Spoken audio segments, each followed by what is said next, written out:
Саламатсыңарбы балдар? Кайрадан кычкылтектүү органикалык бирикмелерди окуп үйрөнүүнү улантабыз. Бүгүнкү өтүлө турган сабактын темасы карбон кислотасы, номенклатурасы жана гомологиялык катары. Силер өткөн сабактарда кычкылтектүү органикалык бирикмелердин классына кирген алдегиттер менен жана ошондой эле спирттердин касиеттери менен таанышкансыңар. Алдегиттердин молекуласында алдегиттик топ бар экендигин билесиңер жана спирттердин молекуласынын курамында гидроксил тобу бар экендигин билесиңер. Булар функционалдык топ. Эгерде карбон кислотасынын жалпы формуласын биз RCOOH деп жазсак, алдегиттерде карбонил тобу бар эле.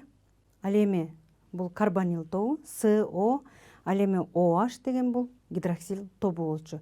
Карбонил тобу менен гидроксил тобу биригип карбоксил тобун пайда кылат. Бул COOH же болбосо башкача COOH деп жазабыз. Карбон кислоталарынын курамында COOH болгон карбоксил тобу бар органикалык бирикмелер.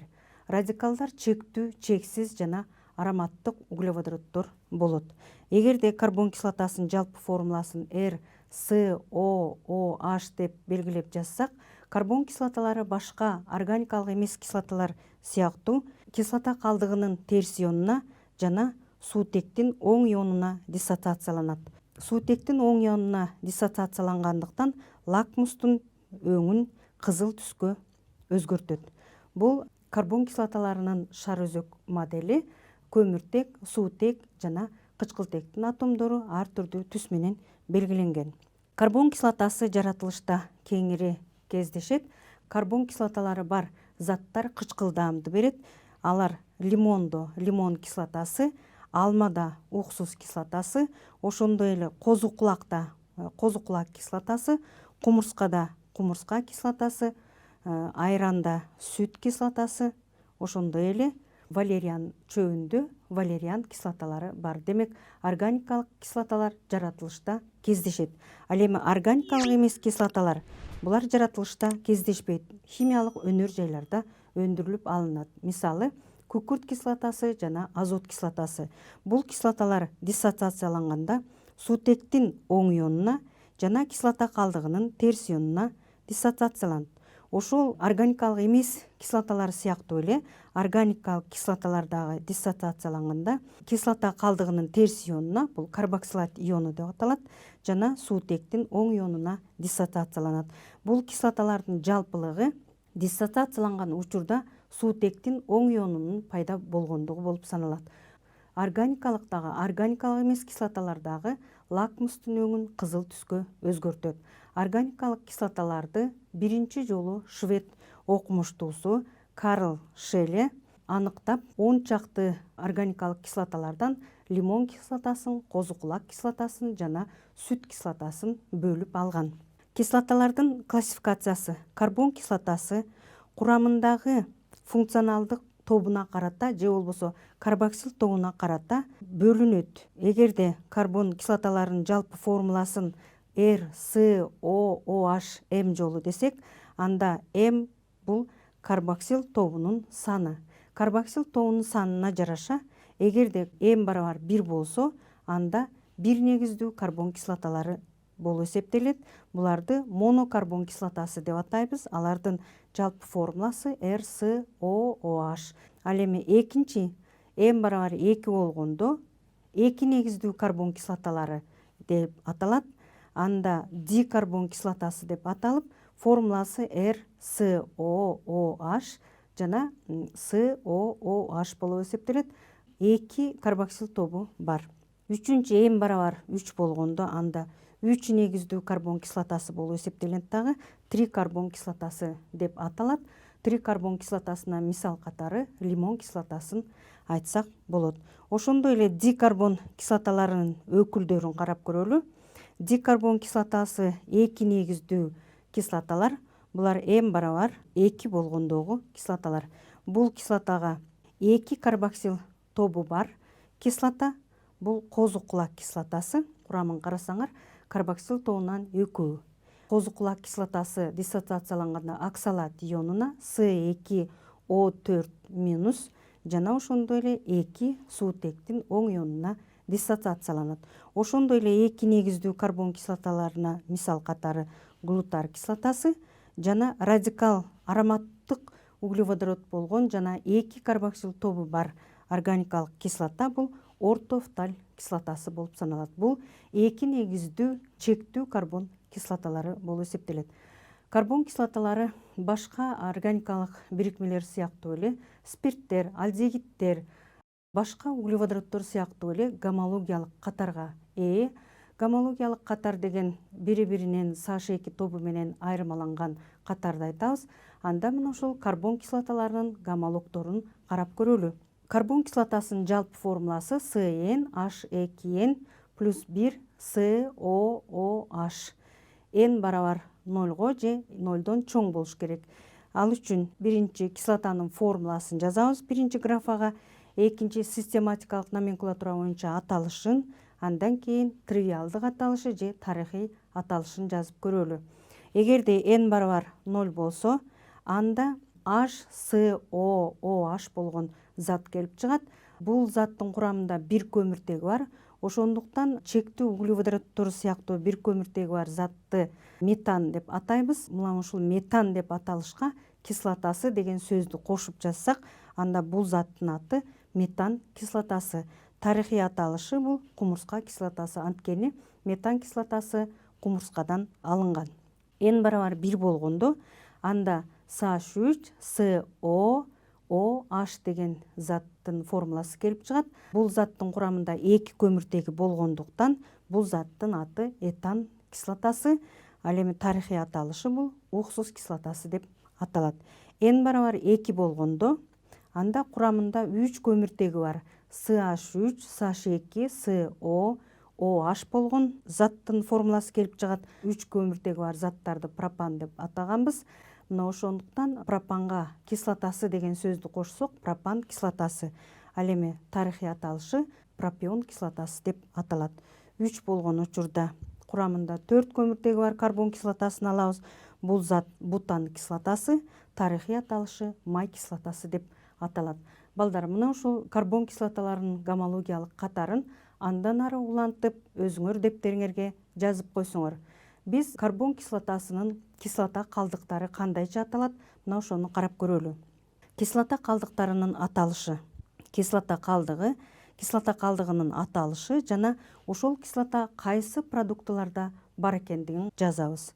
Эгерде N барабар 0 болгондо, анда метан кислотасы болчу. Метан кислотасынын кислота калдыгы формиат деп аталат. Бул кумурскада жана ийне жалбырактуу өсүмдүктөрдөн алынган. Ошондуктан формиат деп аталып калган. Ал эми N барабар 1 болгондо, анда CH3 COO. Бул кислота калдыгынын аты ацетат. Алмада жана жер жемиште ачтуудан алынган кислота. N барабар 2 болгондо, анда CH3 CH2 COO терс зарядталган ион. Бул иондун аты пропионат. Бул заттар дарактардын чайырларынан алынгандыктан жыгачтардын чайырында кездешет.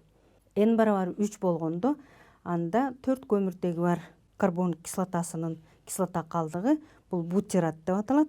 Бул майдын жана нефтинин курамында бар экен. Ошондой эле N барабар 4 болгондо, анда бул кислотанын кислота калдыгы валерианат деп аталат дагы.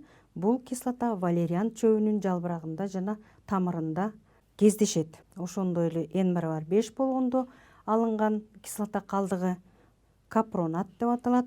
Бул каймак майда жана ошондой эле нефтинин курамында кездешет. Бул кислота калдыктарынын аталышы. Анда эмесе карбон кислоталарынын гомологиялык катары менен тааныштыңар.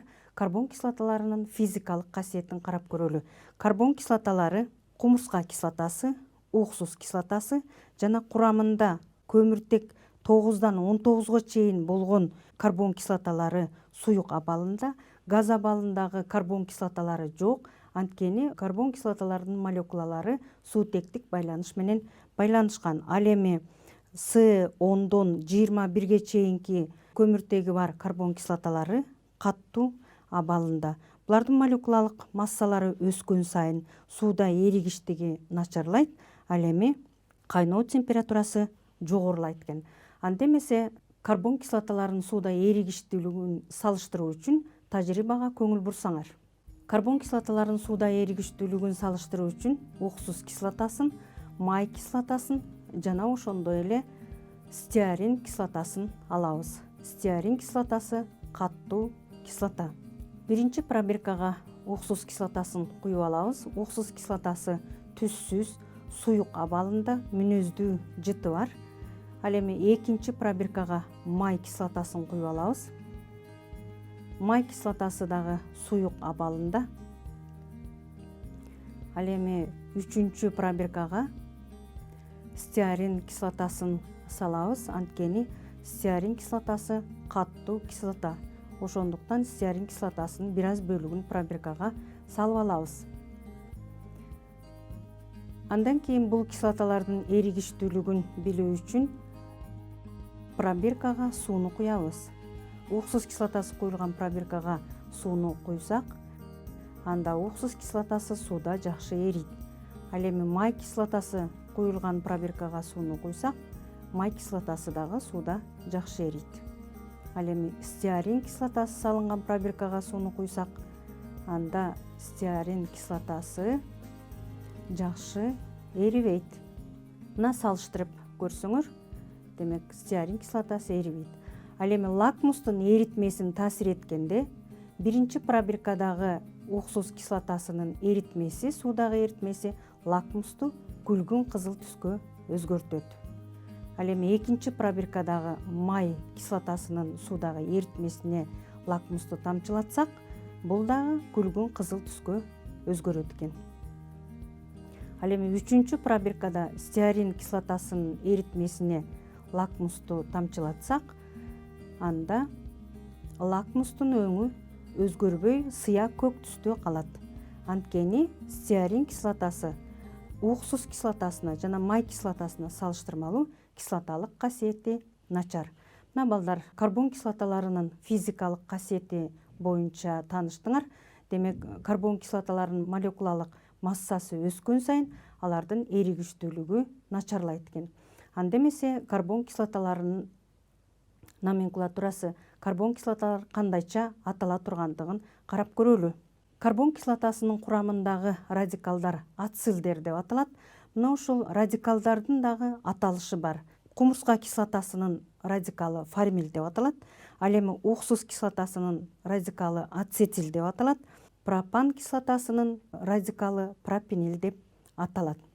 Мына балдар, карбон кислоталарынын изомерлерин кандайча атайбыз? Мына ошол боюнча карбон кислоталарынын номенклатурасына көңүл бурсаңар. Карбон кислоталарынын номенклатурасы.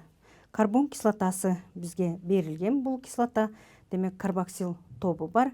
Ал үчүн карбоксил тобунан баштап номерлейбиз. Систематикалык номенклатура боюнча бул заттын курамында 7 көмүртеги бар экен. Андан кийин радикалдын ордун белгилейбиз. 3-чү көмүртекте метил радикалы бар. Ошондуктан бул заттын аты 3 метил гептан кислотасы деп аталат. Ошондой эле экинчи затты алсак, бул заттын курамында радикалдар жайгашкан. Бирок радикалдар жайгашса дагы карбоксил тобунан баштап номерлөө жүргүзүлөт. Бул заттын курамында дагы 7 көмүртектин саны бар экен. Радикалдардын ордун белгилейбиз. Демек 3-чү көмүртекте метил радикалы болгондуктан 3 метил, 5-чи көмүртекте этил радикалы болгондуктан 5 этил гептан кислотасы деп аталат. Дайым эле карбон кислотасын номерлөө менен атабастан, кээде карбон кислоталарынын тарыхый аталышы менен дагы аталат. Ал үчүн карбон кислоталарынын тарыхый аталышы менен атоодо көмүртекти биз грек тамгалары менен белгилейбиз. Грек тамга менен белгилөө бул карбоксил тобунан башталбайт. Карбоксил тобу жайланышкан көмүртектен башталат. Демек, карбоксил тобу жайланышкан көмүртек альфа деп аталат. Бета, гамма жана дельта деп белгиледик. Андан кийин радикалдар белгиленет. Демек, метил радикалдары бар. Альфа көмүртегинде жана гамма көмүртекте радикалдар болгондуктан альфа, гамма, триметил валериан кислотасы деп аталат. Карбон кислоталарына изомерлердин түрлөрү мүнөздүү көмүртек чынжырындагы изомерия, мейкиндик изомериясы, ошондой эле класстар арасындагы изомерия мүнөздүү. Көмүртек чынжырындагы изомерияны түшүндүрүү үчүн анда бир нече мисалдарды жазып көрөлү. С3H7 SOOH болгон заттын изомери бул 4 көмүртеги бар. 4 көмүртеги бар затты биз бутан деп атаганбыз. Бутан кислотасы же май кислотасы изомер болуп саналат. Андан кийинки зат бул көмүртек чынжыры бутактанган, демек метил радикалы бутактанган. Ал үчүн грек тамгасы менен белгилесек, карбоксил тобу жайланышкан көмүртек альфа деп белгиленсе, альфа көмүртекте радикал жайланышкан. Анда бул заттын аты метил пропан кислотасы же болбосо изомай кислотасы же альфа метил пропион кислотасы деп аталат. Бул тарыхый аталышы. Ошондой эле курамында С4H9SOOH болгон заттын изомерин жазып көрсөк, анда бул затка 4 изомер мүнөздүү. Биринчиси пентан кислотасы, анткени көмүртектин саны 5, ошондуктан пентан кислотасы же тарыхый аталышы валериан кислотасы. Андан кийинки изомери бул көмүртек бутактанган, номерлейбиз мында. Номерлөө грек тамгасы менен альфа, бета, гамма деп белгиленет. Анда бул заттын аты метил радикалы болгондуктан 3 метил бутан кислотасы же болбосо бета метил май кислотасы. Анда метил радикалы альфа көмүртегинде жайланышкандыктан бул зат 2 метил бутан кислотасы же болбосо альфа метил май кислотасы деп аталат. Ошондой эле көмүртектин чынжыры бутактанган учурда метил радикалдарын белгилейбиз. Анда 2,2 диметил пропан кислотасы болуп эсептелинет.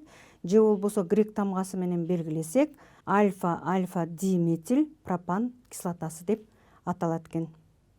Мына экинчи изомерия бул мейкиндик изомерия. Чексиз карбон кислоталарына мейкиндик изомерия мүнөздүү. Бул мейкиндик изомериянын 2 түрү бар. Цис изомер жана транс изомер.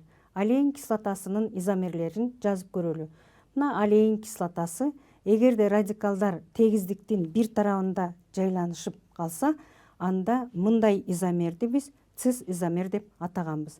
Ал эми радикалдар көмүртектин 2 тарабында жайгашып калса, анда бул изомерди биз транс изомер дейбиз. Ал эми бул заттын аты элаидин кислотасы деп аталат. Демек, карбон кислоталарына мейкиндик изомериядагы мүнөздүү.